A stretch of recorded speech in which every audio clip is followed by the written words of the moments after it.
प्रधानमंत्री नरेंद्र मोदी ने आज राजधानी में अनुसूचित जाति और अनुसूचित जनजाति के उद्यमियों पर आधारित सम्मेलन का उद्घाटन किया। ये सम्मेलन डॉक्टर B.R. अम्बेडकर की 125वीं जयंती के मौके पर आयोजित हो रहा है। सम्मेलन को संबोधित करते हुए प्रधानमंत्री ने कहा कि बाबा साहेब अम्बेडकर न सिर्फ भारत के संविधान निर्माता थे, बल्कि वे एक काबिल अर्थशास्त्री भी थे। साथ ही पीएम मोदी ने कहा कि भारत की आर्थिक समस्या के सारे रास्ते बाबा साहेब की सोच से ही निकलते हैं।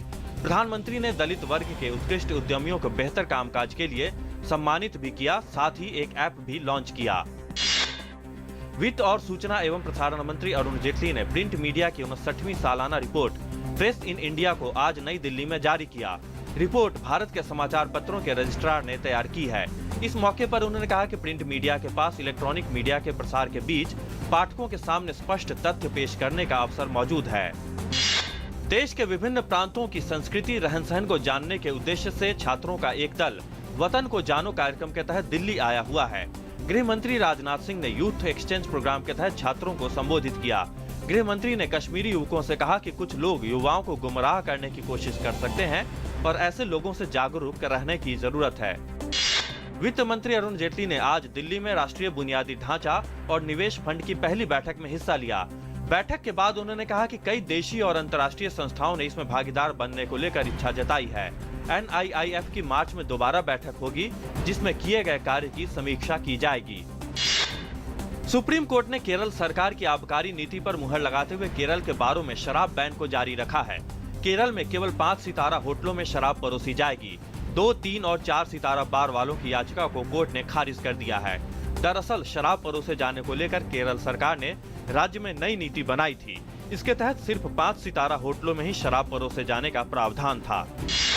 भारतीय ज्ञानपीठ की ओर से 2015 का ज्ञानपीठ पुरस्कार गुजरात के प्रसिद्ध साहित्यकार रघुवीर चौधरी को देने की घोषणा की गई है। उन्होंने कविता, नाटक जैसी अन्य साहित्यिक विधाओं में भी महत्वपूर्ण लेखन किया है। 1977 में उनकी कृति उपप्रवास कथा त्रयी के लिए उन्हें साहित्य अकादमी पुरस्कार से भी सम्मानित किया जा चुका है। सूचना एवं प्रसारण सचिव सुनील अरोड़ा ने कहा है कि केंद्र सरकार ने केबल टीवी नेटवर्क के डिजिटाइजेशन के लिए अहम कदम उठाए हैं।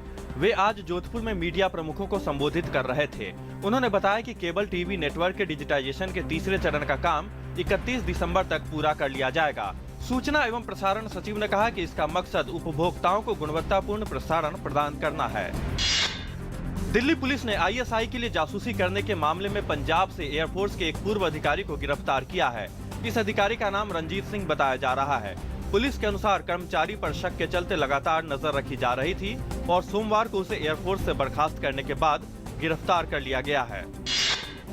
पुणे स्थित इंफोसिस परिसर में एक महिला से कथित रूप से बलात्कार का मामला सामने आया है। इस मामले में 2 लोगों को गिरफ्तार किया गया है। पुलिस के अनुसार बलात्कार पीड़िता और दोनों आरोपी कैंटीन में काम करते हैं। आय से अधिक संपत्ति मामले में पूर्व मंत्री जनार्दन रेड्डी की मुश्किलें बढ़ती जा रही हैं। लोकायुक्त पुलिस ने आज इसी मामले में बेंगलुरु और बेल्लारी स्थित उनके घर और ऑफिस पर छापे मारे। गौरतलब है कि रेड्डी के खिलाफ अवैध खनन के मामले में CBI और लोकायुक्ता की जांच चल रही है।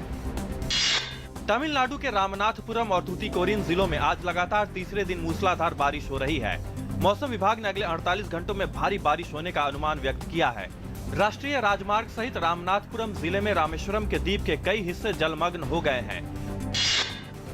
पाकिस्तान के उत्तर पश्चिमी हिस्से में एक आत्मघाती हमले में कम से कम 22 लोगों की मौत हो गई, जबकि 25 अन्य घायल हो गए। ये हमला मर्दान में national database and registration authority के समीप हुआ।